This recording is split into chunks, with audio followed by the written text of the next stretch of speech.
La semaine dernière, nous sommes allés rencontrer Cyril à la salle CrossFit Emdal à Marseille. Cette semaine, nous allons décrypter cette vidéo. Dans vos commentaires, vous avez été nombreux à remarquer à quel point nous avons parlé vite et avec parfois beaucoup de mots mangés. Aujourd'hui, je vais partager avec vous 3 caractéristiques de la prononciation française rapide et nous allons aussi analyser 3 expressions que nous avons utilisées avec Cyril la semaine dernière. Vous êtes prêts les Busy Learners? C'est parti!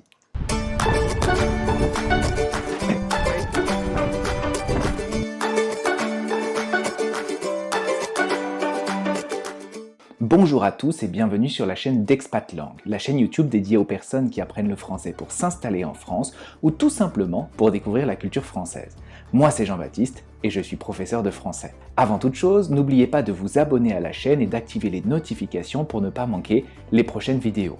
Et dans cette vidéo, si vous trouvez que je parle trop rapidement, vous pouvez changer la vitesse de lecture dans les paramètres de YouTube. Enfin, si vous ne comprenez pas tout, vous pouvez activer les sous-titres, ils sont disponibles en plusieurs langues. La semaine dernière, nous avons visité la salle de sport CrossFit Emdal et Cyril, le gérant, nous a expliqué pourquoi le CrossFit était aussi important en France. Pour voir cette vidéo, vous pouvez cliquer sur le lien qui apparaît à l'écran. Comprendre le français rapide n'est pas toujours facile. En effet, entre ce que vous apprenez dans les livres et le français tel qu'il est parlé par la population, il y a souvent de grandes différences. C'est pourquoi, avec cette série de vidéos, les vidéos décryptées, je vous donne toutes les clés pour comprendre le français quand il est parlé rapidement. Sans plus attendre, nous allons commencer avec la première caractéristique. Première caractéristique, les mots tronqués.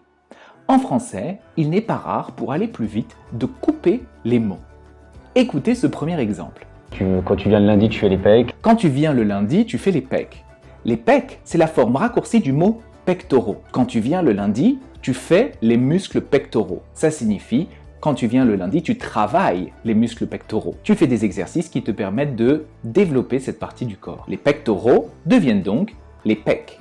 Quand tu viens le lundi, tu fais les pecs. Un autre exemple. À l'époque, je faisais du hand en national. À l'époque, je faisais du hand en national. Du hand, c'est du handball. Attention, on prononce bien handball parce que le sport vient d'Allemagne et donc en allemand, ball se prononce ball. Pour les autres sports, on prononce plutôt ball, comme football ou basketball, volleyball. Généralement, dans la conversation, c'est rare d'utiliser le mot complet. Quand vous dites que vous faites du football, vous pouvez simplement dire « je fais du foot ». Pour le basketball, du basket. Et pour le volleyball, vous l'avez bien compris, je fais du volley. Ici, Cyril nous dit donc « je faisais du hand en national ». Il faut comprendre ici du handball. À l'époque, je faisais du hand en national. Voilà donc pour les mots tronqués. Vous en rencontrerez de nombreux. Je suis sûr que vous connaissez déjà des mots tronqués que vos amis français utilisent. N'hésitez pas à les partager dans les commentaires. On continue avec une deuxième caractéristique du français rapide. La prononciation de RE dans la dernière syllabe d'un mot.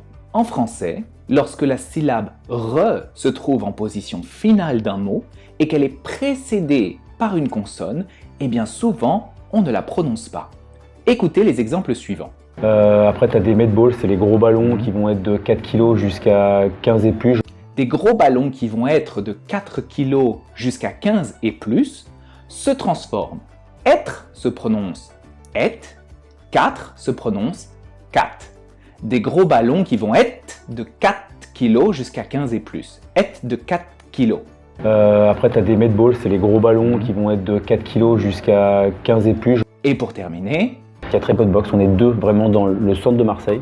On est 2 vraiment dans le centre de Marseille devient on est 2 vraiment dans le centre de Marseille, le centre de Marseille.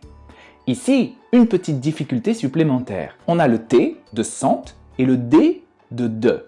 Donc, le T ne se prononce pas véritablement, mais c'est plutôt un D doublé. Le centre de Marseille, centre de. Comme si on insistait sur le de, le centre de Marseille. Il y a très peu de boxe, on est 2 vraiment dans le centre de Marseille. Pratiquons maintenant la prononciation rapide de ces phrases. Je vais séparer les phrases en différents blocs et mettez pause après chaque partie pour répéter à votre tour. Des gros ballons qui vont être de 4 kg jusqu'à 15 et plus. Des gros ballons qui vont être de 4 kg. Des gros ballons qui vont être de 4 kg jusqu'à. Des gros ballons qui vont être de 4 kg jusqu'à 15 et plus. Être de 4 kg. Être de 4. Et pour terminer, on est deux vraiment dans le centre de Marseille. On est deux vraiment. On est deux vraiment dans le centre. On est deux vraiment dans le centre de Marseille. Le centre de Marseille. Voilà donc pour la prononciation de re dans la dernière syllabe d'un mot. Et pour terminer, nous allons maintenant nous intéresser à la prononciation de il y a. Écoutez cette phrase. Comment Cyril prononce-t-il il y a? Nous ici, tu vas voir, il y a beaucoup de mouvements. Eh oui, vous avez raison.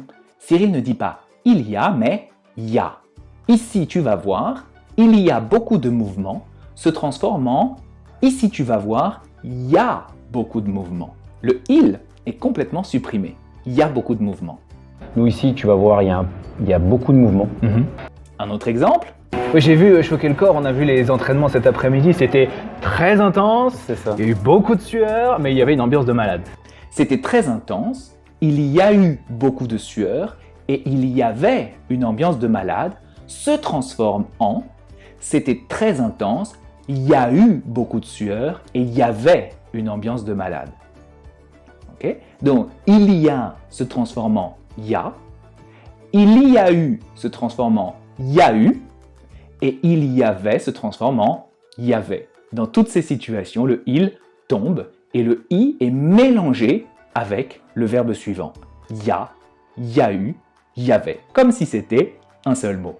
Oui, j'ai vu Choquer le corps, on a vu les entraînements cet après-midi, c'était très intense, C'est ça. il y a eu beaucoup de sueur, mais il y avait une ambiance de malade. Voilà donc pour la prononciation de il y a. Avant de continuer avec les expressions de cette vidéo, j'aimerais attirer votre attention sur un phénomène de communication que nous avons utilisé Cyril et moi. Écoutez cette phrase.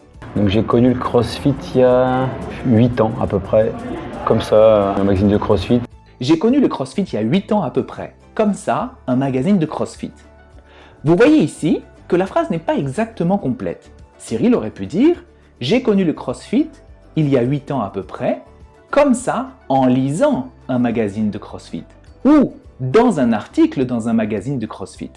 Mais ici, il dit directement « comme ça, dans un magazine de CrossFit. » Cette structure s'appelle une ellipse. C'est-à-dire que la personne qui parle considère que le contexte est suffisamment clair pour ne pas faire de phrase complète. Donc j'ai connu le CrossFit il y a 8 ans à peu près. Comme ça, un magazine de CrossFit. Écoutez cet autre exemple. Et ça a mis un an. Un an? Un an à monter ma salle, avec trouver les locaux, compliqué sur Marseille. Ça a mis 1 an à monter ma salle.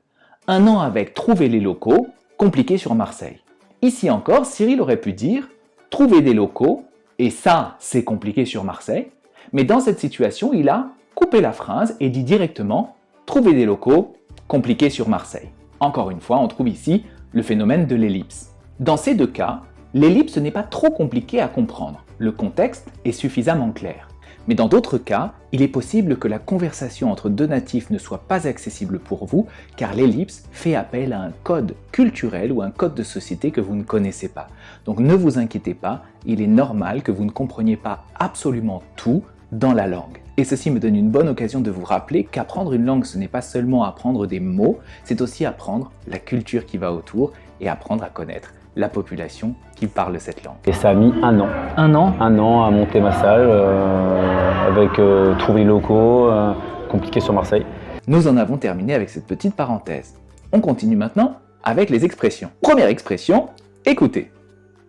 Donc ici on est à CrossFit Halles sur Marseille. Vous avez entendu? Cyril ne dit pas à Marseille, mais sur Marseille. C'est une tendance, plus particulièrement à Paris, on dit souvent sur une ville plutôt que à une ville. On dit par exemple j'habite sur Paris ou ce week-end je vais sur Paris. Quand on dit sur plutôt que à, ça donne un peu l'idée d'approximation. C'est-à-dire que on va à Paris, mais peut-être dans la banlieue parisienne, on va dans la zone de Paris. Mais ça peut aussi vouloir dire que je vais directement à Paris. Cette particule sur, on l'utilise plutôt avec les grandes villes. Je vais sur Marseille, sur Lyon ou sur Paris. C'est rare de l'utiliser avec un village. Donc ne vous étonnez pas si vous entendez sur à la place de à pour une ville. Donc ici on est à CrossFit Halles sur Marseille. On continue avec cette autre expression. Oui, j'ai vu Choquer le corps, on a vu les entraînements cet après-midi, c'était très intense, C'est ça. il y a eu beaucoup de sueur, mais il y avait une ambiance de malade. Il y avait une ambiance de malade. Quand on dit que quelque chose était de malade, ça veut dire c'était extraordinaire. Ah, ce week-end, cette fête, il y avait une ambiance de malade. Ça veut dire que c'était vraiment exceptionnel.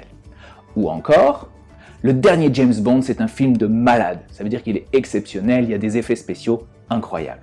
Donc ça, c'est une expression qu'on utilise plutôt dans le contexte familier, c'est-à-dire avec la famille ou les amis, mais pas véritablement dans les situations formelles. Et même, je vous recommande d'éviter d'utiliser de malade dans les situations formelles. Ce n'est vraiment pas adapté. Oui, j'ai vu Choquer le corps, on a vu les entraînements cet après-midi, c'était très intense, C'est ça. il y a eu beaucoup de sueur, mais il y avait une ambiance de malade. Nous avons ensuite deux expressions en relation avec le sport. Être en nage et être lessivé. Écoutez. Donc, Oui, j'ai vu tout à l'heure, il y a des gens qui étaient en nage, oui, c'est ils ça, étaient c'est- vraiment on est fatigué sur le coup, lessivés. on est lessivé. Être en nage, comme on le voit sur ces images, ça signifie avoir transpiré beaucoup. D'accord ? Et être couvert de sueur. C'est généralement le cas après une séance de CrossFit. Être lessivé, c'est un adjectif qui signifie être très fatigué. Ces deux expressions sont du registre familier, c'est-à-dire qu'on l'utilise avec la famille et les amis, pas véritablement en contexte formel. Donc, Oui, j'ai vu tout à l'heure, il y a des gens qui étaient en nage, oui, c'est ils ça, étaient c'est- vraiment on est fatigué sur le coup, lessivés. on est lessivé. Et pour terminer, voici deux expressions pour parler de la carrure physique. Écoutez cette phrase. Et Mais c'est incroyable parce il qu'on y a voit un des gens bonheur. qui sont super costauds, on les voit, ils sont énormes, ils sont baraques et on les voit souffrir. Il y a des gens qui sont super costauds. On les voit, ils sont énormes, ils sont baraques. Costaud, c'est un adjectif qui signifie très fort. On l'utilise généralement au masculin. Certaines personnes l'utilisent au féminin, mais il n'existe pas dans le dictionnaire.